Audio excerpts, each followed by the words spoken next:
The innocent can never last.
And welcome to In the Pit. I'm your host, Rick.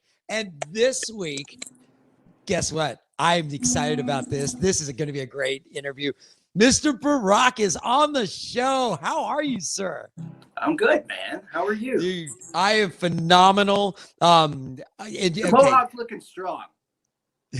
Thank you. For a Sunday afternoon, man. And you know that the sad thing is as much as I go out, everybody knows I'm out every weekend and make the playing shows, going to shows, emceeing shows. I don't know how I make it up on Sunday mornings. Like I should stay in bed all day and nurse a hangover, but I bring Monster to the table and I'm good to go. I brought my coffee to the table. Yeah. If I had coffee, there would be Bailey's or tequila or something in the coffee with it. It would never just be coffee, ever. Oh my God, dude. Okay, so I remember a few years back, I had a little cover band, and I remember bugging you about coming to audition for us. And it's funny watching you over the last few years, and we haven't seen a lot of each other, but seeing your tributes, just, dude, take off. I have been in awe. Very kind, very kind of you. Very, very kind words, and I thank you for that. Yeah, it's been busy. COVID, which is great. A lot of things down, you know, and it's just okay. It's fun. Did it slow down a lot for you? I mean, did you lose a lot of gigs? Lost a lot of gigs, but for the most part, I didn't want to get out. So I was just okay. like, I'm just going to sit back. I'm going to take this year off, and I'm going to enjoy myself. Nice, you know? nice. I've packed on a few pounds. Been working really hard to get them back off. We don't talk about that. That's COVID's problem, not mine. Yeah, that's COVID's problem. Yeah. Dude, I ate way too many ding dongs during COVID. Yeah. I'm at the gym. I feel like a gym rat. I go so much now. I'm trying to lose all this weight. So, like, can we bring back like the 50s where they had the shaking machine that just shook the beer belly off me? That would help me with my vibrato in some cases. Oh my God. I'm telling you, I wish some of those things actually work, like the rolling table that you lay on and it just rolls and it doesn't work. Yeah. I mean, it's one of those pie in the sky type of sales. So what deep dark secrets did you like? Negative things did you learn about yourself, or good things did you learn about yourself being COVID? Deep dark things that I learned about myself. I'm into gore. Oh my God. Like horror movies? Horror movies and gore. Oh. So watching, like, you know, Evil Dead 2 and oh my God. You know. Oh my God. Now, have you watched all the Walking Deads? I gave up after a while. I was like, man, this is a loop. I mean, this is just like life, just with like zombies. Yeah. So really, it's the same thing. It's the same thing. I'm just like watching how I coexist anyway with people. All I'm going to say is I want a crossbow and a samurai sword. Well, I mean, it's a little illegal to do that. Oh, sorry. You know, I mean, it'd be a lot of fun. If there were actual of zombies, and you just need to defend yourself. But wait a Michelle second, you're wants- saying there's a chance. Well, all I know is I got my vaccine in March, and I haven't turned into a zombie yet. So, you know, stay tuned. Technically, I was already a zombie before I got the vaccine. Maybe that's why I slept till noon today, 12:30 almost. Oh my God, that's a dream. I wish, honestly, I got the vaccine because everybody knows that I love to take my vacations. I'm a little princess. I want my butt in the sand and a Corona in hand, and I just can't give it up. I'm going to the beach, so I had to get vaccine because I'm traveling. I just never really stopped. It's like, Yeah, my chances statistically of getting in a car accident or run over outside are greater than getting COVID and passing away. well, So I'm like, I mean, you say that to 600,000 people. I get it. Oh, no. It breaks my heart because I have friends that I lost. Yeah. And I wish I could have them back. Sure. But I mean, honestly, I gamble every day. I get in my Challenger and I leave the No, driveway. you're So absolutely right about that statistic, though. Yeah. and it sucks because, and I've cried a lot. Yeah, I've lost some dear friends, but you know what? I'm still going to live. And that's the one thing I learned about myself is, as much of a wuss as I am and as scared of the world as I am, I actually kind of bucked up and said, okay, let's do this. You can't stop moving. Nope. You can't stop moving. Yeah. Now, movement is life. So. And with that, I had the pleasure, and we kind of reconnected. I came out to see Pearl Jam over at Legacy Hall, and this was 3-4 weeks ago. And a month ago now, I think. Yeah, it's about a month. And it's funny because I've been dying to see you guys, and Legacy is one of my favorites. I love that stage. It's great up stage. There, top 3-4 stages. And you guys, and I'm diving right into this. Of all the tributes you do, Pearl Jam, you guys throw down on stage. Yeah. And I mean, I'm at a loss of words almost. I grew up in the Seattle scene in the 90s. I've seen Pearl Jam. Yeah. You guys put on a phenomenal experience. Thank you. It helps that, as I stated, that we're all Pearl Jam fans and all quintessential musicians. And that's lightning in a bottle sometimes. And so, you try to unleash that when you can, as carefully as you can, because it's just so much electricity with that kind of energy between the five of us. And when we get on and start going, man, we covered the 10 album that day. Yep. Top to bottom. I was just like, this is the 30-year anniversary of the 10 album. And we were trying to book a show on the 27th and just couldn't get it done because the August 27th falls on a Friday this year, fell on a Tuesday 30 years ago. Okay. And man, that would have been even more electric. And we're going to play some more shows later this year, but we're going to continue to cover the 10 album. That's awesome this year. Yeah. So we might do the same thing with the Versus album in 2 years. So nice. It's funny because Basket Case is going to be back at Legacy the end of September, and we're doing a September end show. And everybody knows Hella Mega Tour just came through town, and Green Day was here. And it's funny how many you start seeing our music that we're attributing is now like the oldies for the young kids. Like they're coming out, and you're like, wait, I lived through all that. Like I got that album when 10 came out. I remember that, and the young ones are like, oh, that's a classic. Hey, watch it, kid. But you guys definitely, man. And I gotta. Your drummer was more like Dave than Matt, and because Matt being from Soundgarden has that more up tempo, driving. Both wicked talented drummers, but he has more of that Dave feel. Dave vibe. Yeah. He's very much an Abercease drummer. Just grew up. Idolizing Dave Abercease. Oh my God! Just that was obviously, there was Chamberlain, I believe, that came in before Abercease, and there's a couple other dudes that there's one other guy that played drums on the 10 album, but it was what he did with the Versus and Vitology albums, where just like, man, how it sounded great. It sounded like the same drummer, but it was still Dave Abercease on those following 2 albums. So it's hard because I'll tell you this. We started trying to put together the Pearl Jam band back in 2008, Okay. And we couldn't find a drummer. And drummers kept coming through, and I was just like, nope, nope, nope. And for 3 years, man, we couldn't find anybody. We just hung out and played some Pearl Jam stuff and waited for the right guy to just walk through the door. And lo and behold, in about early 2012, maybe early 2012, or late 2011, Matt Crane comes in, and he's got the flu, and he's like, man, I'm sick, but I definitely wanted to make this audition. And we're like, okay. So like 2 songs in, I'm like, that's him. That's him. It is that's the thing right there that people don't understand. When you're auditioning, when you know, I don't need 12 auditions. Yeah. And usually within 30 seconds. Yeah.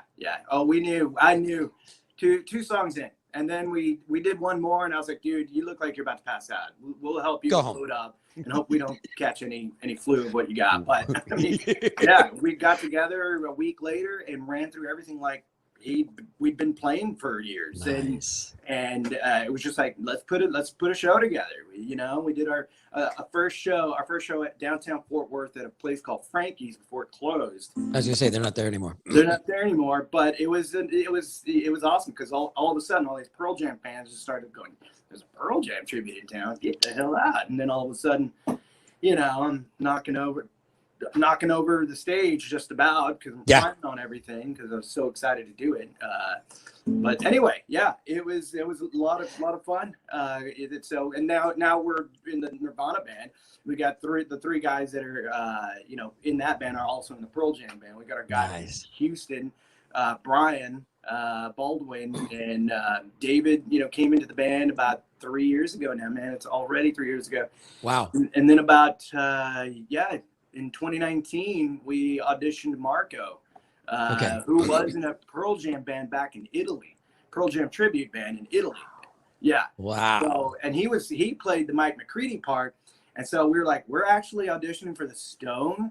We've got a McCready, but this is awesome to have these 2 amazing guitar players, flanking. Oh, God, yeah. God, yeah. Yeah. So that is phenomenal. That is phenomenal. And you know what? You pick some great bands because that's my 20s. These are the bands that I grew up on basically.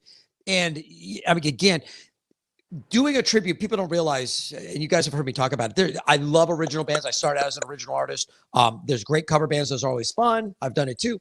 But doing a tribute, you have to get in the mind of that artist. And I think it's harder. Would you agree? Harder to do a tribute? Nothing. A little bit of whiskey won't hurt. Yeah. No trade secrets. But I mean, seriously, it is. You got to put in a little bit more time because you're trying not to take too many liberties with the parts. That's what I always say anyway. Like, we're not rewriting their music, man. This is what people expect to hear. Little nuances, and I think that's what makes it. Well, I do. We do the Doors band, and there's been a few times, too many, maybe a few times is too many, one time is too many, where I got into Jimbo. Okay, Jimbo got into me. I was playing with fire. Okay, nice. Okay, and I had a little too much to drink, maybe backstage, doing a little imbibing before we get on, and dude, it was just Jimbo all the way. That's awesome. Now, I mean, I was cognizant enough to remember a lot of lyrics. There were some times I was like, did we get through this? Dude, if you forgot, then you really are in Jimbo mode. I forgot. They were like, yeah, we already did that song. I was like, oh, shit. So I didn't realize you were such a Doors fan. Oh, man. Huge Doors fan. Yeah. I will tell you, one of the highlights for me is Billy Idol tribute, Rebel Yell. When we do LA Woman, that is always such a awesome song to play. And I know Billy Idol's is a little bit different than the Doors version, but still, oh my God, that is so much fun to play. I remember actually Charmed Life, when CDs first came out, was my first CD to buy. Oh, wow. The Woman was on it. So. Yep. And again, the Doors, I think, like so many bands, like the Beatles, the Doors were so influential on so many of us. I think all of us listened to the Doors at some point. I mean, that's just, if you didn't, I mean, I just don't, I can't even say that. I don't know a musician who hasn't listened to Zeppelin, Van Halen, the Doors. I mean, let's go back. Yeah. Well, Pearl Jam actually is what kind kind of opened that all up to me. You know, I mean, you know, in the 80s, it was tough because some of the bands I really liked were like, you know, maybe some Guns N' Roses. I didn't really like the hair metal stuff. I was into some of the, you know, the new wave stuff that was going on YouTube for sure. Oh, I forgot to say I'm in Wow YouTube. Jesus Christ. I was going to say I was about to dive into that as well because I know you got the YouTube tribute. But I mean, yeah, it's all you realize that everybody starts influencing each other because we do all listen to a plethora of music. And when you told me that you had the Doors, I'm telling you, I got excited. I'm like, oh my God, I can come out for a night of Doors. Oh, dude. Yeah. I'll do my best. Sometimes people are like, is that an act? Is he acting right now? Or is he really drunk? And, you know, the musician's like, yeah, it's both. He's acting, but he's really drunk and trying to act. Yeah. It's like, they're like, that is awesome. Like one of the guys who was in the band, he was like, dude, my brother came out to see us a few times, and he goes, that one time where you were really drunk and falling down on the stage, he was like, that is like the best Jim Morrison I've seen. I was like, I don't remember half that, but okay. In our writer, we're going to need a bottle of whiskey. Yeah, in our writer. That is great. Yeah. And we got to talk real quick again about Wow U2. Yeah. Wow, oh, dude. I'm a U2 fan, and I've never seen YouTube. But I remember when I was on tour, we had to stop at Red Rocks because I was like, oh my, that's like Sunday Bloody Sunday. That video was just like, I want to play that stage one day. And oh my God, that would be a dream. And I'm curious. I don't think they let tributes play there. Have you ever been to Red Rocks? I haven't, but I'm going to this year in October. I'm going to Red Rocks to see a band called Above and Beyond. Okay. So you're gonna, oh man, what an amphitheater. That is like, I think every musician's dream. There's certain ones that pop up, you know, Red Rocks, Wembley Stadium, or maybe that's not on every. or you know, in New York, what is CBGB? Yeah. Which is gone. It's gone now. Whiskey, go. Whiskey, yeah. I got to play the Troubadour, so I'm like, nice. Yes, play the Troubadour. Oh man, and I was young too. This is in the '90s, and I got to tell you, some of those you just kind of you geek a little. A little bit. You have to. I mean, you got to revere, you know, what's walked in those doors. But let's talk about even in Dallas, some of the clubs that have had royalty on them. Like, I mean, Trees has had some royalty on it. Oh yeah. I got to play Gas Monkey live before they closed. Yeah, there were some great bands there. Gas Monkey Bar and Grill, obviously. House of Blues, some of the royalty. It's like we're spoiled. We have such a phenomenal music scene, and the stages. What people don't realize, the stages that you see the local original covers and tribute bands on, there have been some rock royalty on these stages, and you don't even realize it. Like we're rocking out in the same place. You know that. I've seen Motley Crue I played the same stage Motley Crue's played. I'm, you know, Social Distortion, you know, Nirvana. So what's funny is my original band, Roar James, we opened our third show to play. We played House of Blues, the main stage, and it was opening for Steel Panther. Oh, nice. I just saw them at House of Blues recently. Yeah, that's what we opened for them. And because I completely missed it. I got there late. Yeah, I'm sorry. No. We warmed them up. They loved us, and we went over by 3 or 4 minutes, and their stage manager was livid. So I was like, oh. Really? Yeah. And did you just hear their bass player just quit? I know. I was just gonna ask you about that. Like a week or two after that show. And I was joking with the guys in the band. I said he saw Aurora James open for them, and he was like, "What the hell am I doing with my life?" No diss on Steel Panther. I love that music. It's hilarious. They were really good. And again, I had never seen them before, and you know, I have Chi from Metal Shop in Rebel Yell with me, and I'm used to seeing the Metal Shop, and of course, the very similar correlations in show and what they do. And I was impressed. Steel Panther threw down. They were phenomenal. Yeah. They're amazing musicians. I mean, the songwriting, you got to give props. And then afterwards, I was like, why did he quit? And again, That's a stupid question because all of us know being in a band, especially for a prolonged period of time, family, it is family. We're going to 20 bump years. heads. 20 And years. for those of you that are not musicians, it is hard keeping a band together and not breaking up. I mean, any number of things can go wrong. It's tougher than staying married, you know, keeping a band together. God. It really is. Unless, I mean, and a lot of times you've got to fight it out. I mean, there's been times where I've fought with band members. And we just walked down the road and kept doing it. And just, you know, it's like, you just got to fight it out sometimes. That's it. Ultimately, it's really those magical moments on stage where it all comes together. The stars align. There's a packed crowd and they're into it.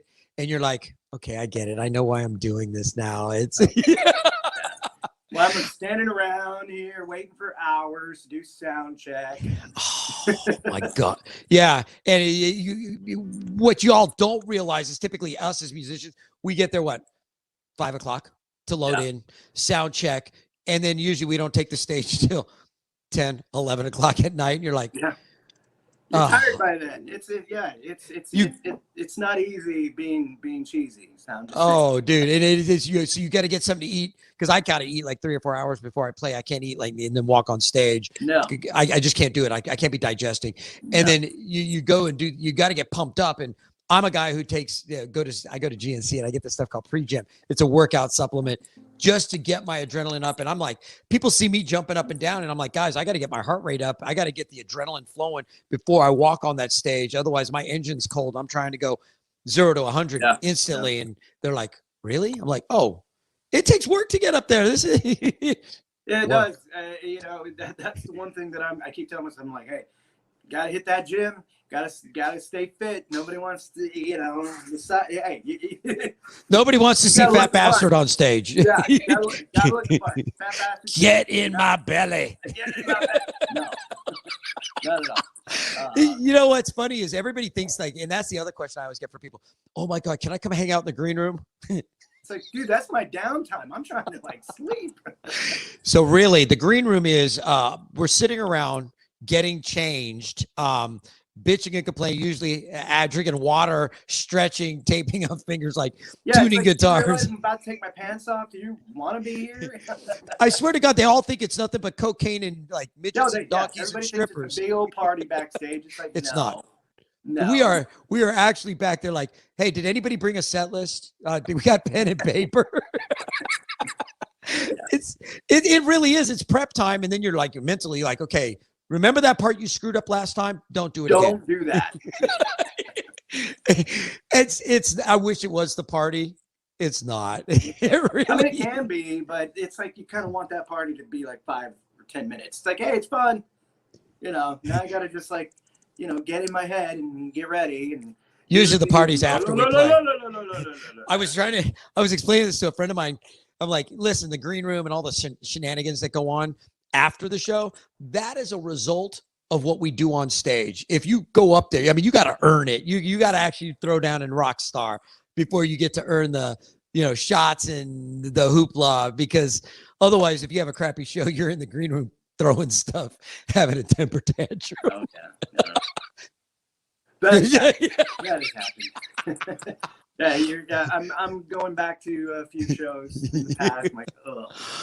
Oh my God! So what else you got coming up this year? I know that things are coming. We're coming out of COVID now. Shows are opening up. Yeah. You got big plans?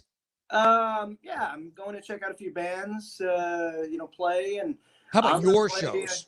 What's that? How about your shows? Big shows coming up? I got some shows in September with a U2 band out at the Sound at Cypress Waters. And nice. I think we're working on a show for the Doors Hotel. We got some out-of-town stuff for the Pearl Jam band. So, but here in town, I think we're working on something at the House of Blues. And then we might do something later this year in December, maybe at Legacy Hall. We've got a couple other venues that we're talking to about just kind of getting together and do some stuff. I think we're playing as well in November, the Pearl Jam band with the Chris Cornell Experience at Lava Cantina. Nice. Pretty nice little bill there. That'll be a good bill. That'll be a great bill. The two bands. Yeah, and then actually auditioning a new bass player for my original band, Aurora James. Oh, okay. Today, actually, got to drive out, load up my gear, and drive out to Garland to audition this kid. And he's pretty pumped about it, and I'm like, all right. Is that where you guys are rehearsing out in Garland? What's that? Are you guys rehearsing out in Garland? Well, I mean, we're auditioning, but Okay. that probably will be where we rehearse for a bit. So I thought I'd play something here for you guys. Is that all right? I can. Let me switch you. Fit just for my wicked little soul. Anyway, Tell me about your original stuff. singer, songwriter, indie, alternative, stoner rock, hard rock, you know, adult contemporary. It's all over the map. But yeah, definitely some good rock and roll. I mean, people ask me, you know, what does it kind of sound like? If I had to mash up bands together, I'd probably, you know, put it somewhere in the realm of like, you know, Wolf Mother meets Gary Clark Jr. meets some Black Keys and maybe some My Morning Jacket kind of vibe going on. But, you know, maybe some Jack Johnson here and there, but very all over the place. I'm actually writing for a band in Austin. Okay. As well. So they are very pumped about what I'm doing, what I've already done with at least 2 of their songs. They're like, dude, send us that third one, and then we're gonna get in the room and then we're gonna jam. And I'm like, okay. Oh my God. So Dude. I actually, COVID was pretty good for me in terms of writing. I've been writing for a long time, but then I was like, I just need to get I need to get a DAW and get good at the DAW. And so I did, and ever since I got good at the DAW I use, which is Ableton, I have written probably 80 to maybe, so over 100 songs. I've Nice. on about 60 plus demos, 20 that I've already recorded, and there's some stuff out there on iTunes and everything. So, you know, so go look at Aurora James .band. So AuroraJames.band is where you'll find a lot of, you know, some good videos, some live stuff, some videos that I put together, we've shot, and, you know, a lot of the music that I've written. But, you know, it's just, I was supposed to do a vinyl release last year, but last year was COVID. So I'm like, okay, maybe I'll do it this year. We're still like, you know, I'm still dealing with the bass player because it's just like, he lives in Houston and I need a guy that's local. So, you know. So. Now, when you say vinyl, you doing 45s? Yeah, the big ones. Oh, the big ones. Not the 40, not the small one. Not the 7 inches. Yeah. Well, no, the big one. Yeah, whatever the 45 is. Yeah. No, the 45s are like, they're tiny because I've got a couple. They're singles. Yeah, the 12. The full albums. Full album. Yeah. Dude, that is, most bands, you know, we remember putting out CDs and now everybody does it digitally. But I actually remember my first band, we had vinyl and we did 7-inch singles, which are 45s. Yeah. And it was awesome. We did them in clear see-through royal blue. Nice. And dude, you know what? It's so goofy because I still have a record player to be able to put it on there, put the needle on, and you're like, that's me playing. Oh my God. But yeah, so we might be doing that this year. I feel like I'm pushing it to next year because I'm making a sort of a shift in the band. Yeah. You know, but the guy in Aurora James now is the bass player for Pearl Jam. Okay. And you know, it's a lot more financially easier. It's fiscally easier for him to be in the tribute because it pays better. Yeah. Original music doesn't pay so well, but you know, I mean, starting out, it's just you know what it's like. So. Oh, I do, and it's funny because I still talk about going back and doing originals, but it's you know, here's the thing: people don't realize you have to write for every 10 songs you write, you might have one hit if you're lucky. You're lucky. And so you end up to have a good album, you may write 50, 60 songs just to put 10 decent songs on there. And you're hoping you have one hit. Mm-hmm. And then you got to sell people. Yeah. Sell people on it. Sell them live. You got to sell them live. and not be a dick and write good music, you know?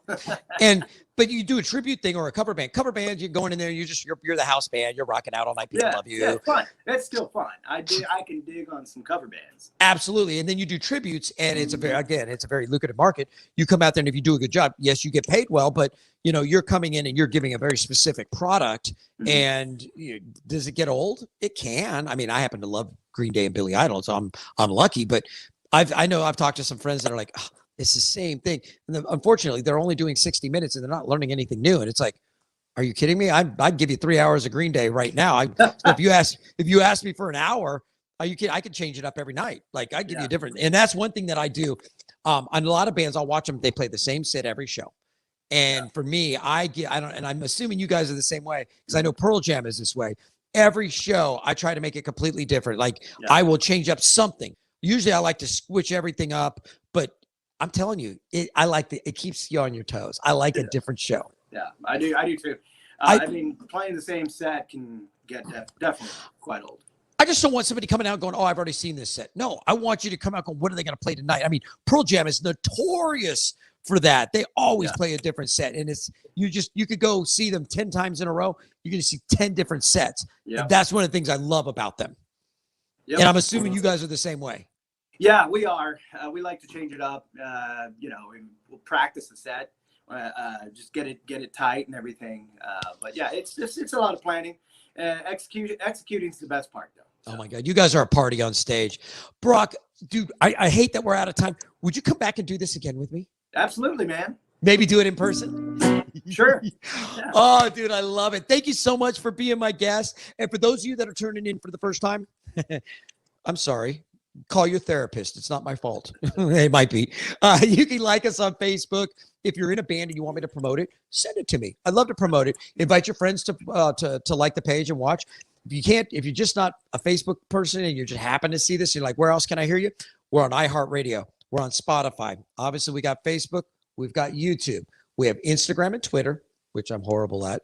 And we have a Roku channel and an Amazon Fire channel. So you can find our show from Europe to South America to Australia and all over the U.S. For those of you that are watching in Europe and South America, thank you very much. For those of you that are messaging me from Australia, I won't make any down under jokes. Not this time. I'm sorry.